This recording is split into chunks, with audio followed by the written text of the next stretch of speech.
Sir सीमा गुलाम हैदर के बारे में आप क्या कहना चाहेंगे, जो पाकिस्तान से हिंदुस्तान आए हैं बगैर वीजा के, बगैर परमिशन के? जांच एजेंसियों की सिक्योरिटी के बारे में आप क्या कहेंगे सर? वो आ गए यहाँ पर? जी हाँ सर। आकर क्या कर रही है यहाँ पर? शादी कर ली है सर यहाँ पर। किससे शादी करी? सचिन से। सचिन से। अच्छा, उसने अपना धर्म बदला? धर्म बदला, बच्चों के साथ यहाँ आई है बगैर पासपोर्ट के। अच्छा। तो यहाँ इंडिया में आई है और नोएडा में है। जी। अच्छा, अभी साथ रह रहे वो? जी हाँ सर। उनके साथ रह रहे? जी साथ रह रहे बिल्कुल? जी, पूरी मीडिया में चल रहा है सर अभी। अभी इसको बताइए क्या हो रहा है? तो रिलीजियस कन्वर्शन लॉ बना दिया आपने। ये लव जिहाद नहीं हुआ? नहीं मालूम मेरे को, ये नहीं हुआ क्या? तो वो पाकिस्तान से कैसे आ गई आप इंडिया में? नेपाल के जरिए आई सर। नेपाल के जरिए सर। अरे भैया, ये बीएसएफ को बोलिए, अमित शाह को बोलना चाहिए, ऐसा कैसे बॉर्डर क्रॉस करके आ गए? सर उसे रॉ एजेंट कहा जा रहा है पाकिस्तान का, भी यहाँ की मीडिया में चल रहा है, रॉ एजेंट कहा जा रहा है पाकिस्तान। वो रॉ एजेंट है? जी। 3 बच्चों के सर रॉ एजेंट है? जी। अरे वाह, अरे पिक्चर बननी चाहिए, फिर तो हिट हो जाएगी ये तो। नहीं मालूम, 3 बच्चों के साथ। अच्छा, वो वहाँ पाकिस्तान में शादी करके 3 बच्चे पैदा करके रॉ एजेंट बन के यहाँ आ गई। अच्छा, वो शौहर को छोड़ी नहीं छोड़ी? वो पहले वाले को नहीं, अब वो तो शौहर नहीं छोड़ी सर। हाँ। नहीं छोड़े? अरे वाह, ये कौन सा? दुबई में। हाँ, शौहर पहले का शौहर दुबई में सर। उसको नहीं छोड़े? उसको पता भी नहीं, इधर आ गई सर। मैं तो मालूम भी नहीं। नहीं, और यहाँ पर उनका शादी हो गया? जी सर, हो गया। अरे वाह, हिंदू धर्म भी नहीं, ये कैसा हो गया भाई? बगैर छोड़े शादी भी कर लिए? हाँ सर। मजा था। ये तो नहीं मालूम मेरे को।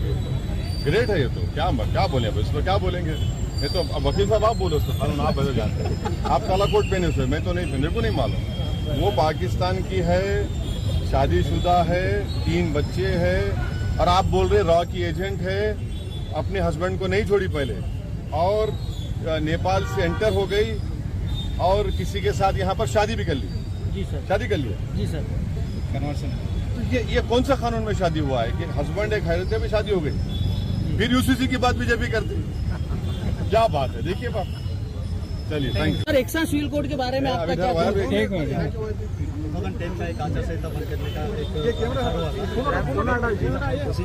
अरे भाई, ओ भाई, फोन उठा दो। मोबाइल नीचे कोड जो लाने वाले हैं उसके बारे में आप घूमो पर नहीं, लाने वाले हैं, नहीं लाने वाले नहीं मालूम, मगर ये बहुत पुराना आरएसएस का, जनसंघ का और अब बीजेपी का ये एजेंडा रहा है। और वो भारत की जो प्लुरलिज्म है वो उसको शुरू से पसंद नहीं करता। वो भारत के कल्चर्स को मानते नहीं है। भारत एक ऐसा देश है जहाँ पर प्लुरलिज्म है, कल्चर है, मुख्तलिफ लोगों की ज़बानें हैं, और उसको बीजेपी पसंद नहीं करती। इसीलिए बीजेपी जो है यूनिफॉर्म सिविल कोड की बात करती है। और भारत के संविधान में डायरेक्टिव प्रिंसिपल सिर्फ एक ही नहीं है। डायरेक्टिव प्रिंसिपल ये भी है कि शराब पे पाबंदी आयद कर दो। आप शराब पे पाबंदी आयद क्यों नहीं करते? डायरेक्टिव प्रिंसिपल में ये भी है कि जो भारत की दौलत है वो सब में बराबर, सबको बराबर मिले। मगर आज हम देखते हैं कि भारत की 60-70% दौलत जो है वो 10 से 20 लोगों के पास है। तो ये बहुत से डायरेक्टिव प्रिंसिपल्स हैं, ऐसे एक ही नहीं है।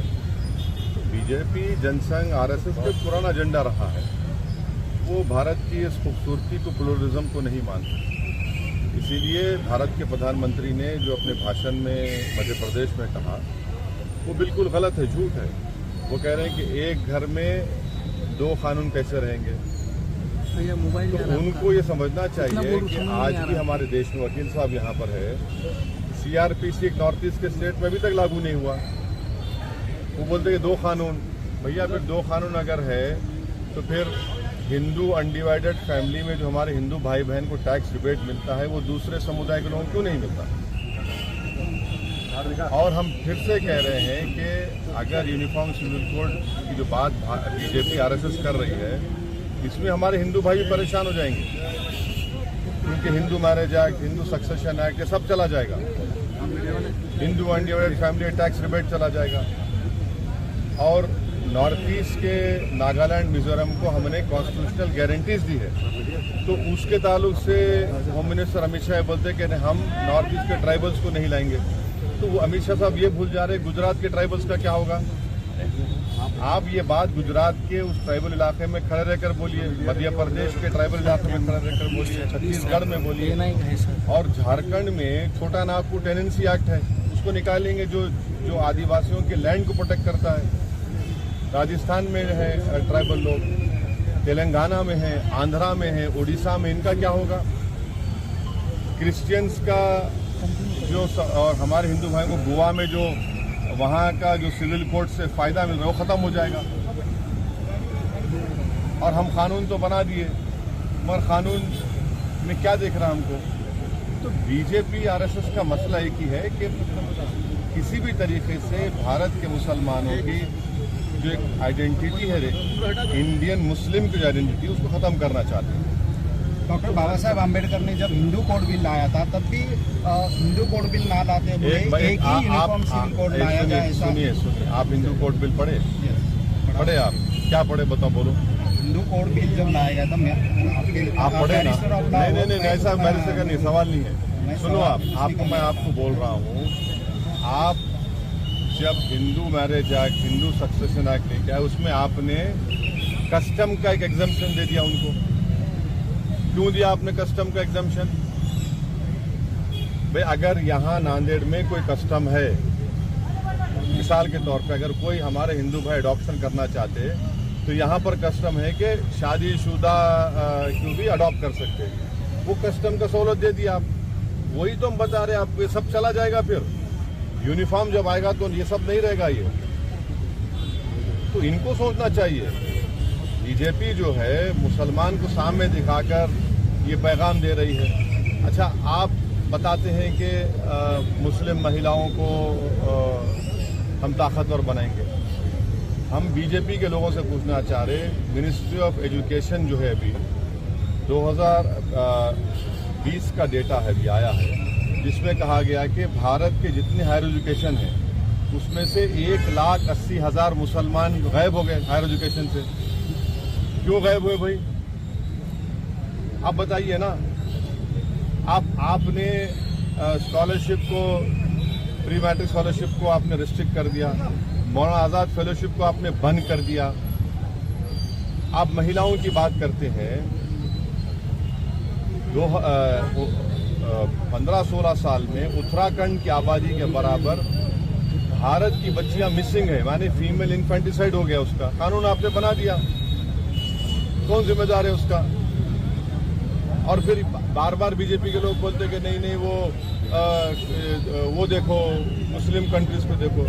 अरे मुस्लिम कंट्रीज मोनार्की है, वो ये डेमोक्रेसी है। और आप बाबा साहब का हवाला दे रहे। बाबा साहब अम्बेडकर ने 1948 में क्या कहा था? इसी के बारे में क्या कहा था, यूसीसी के बारे में?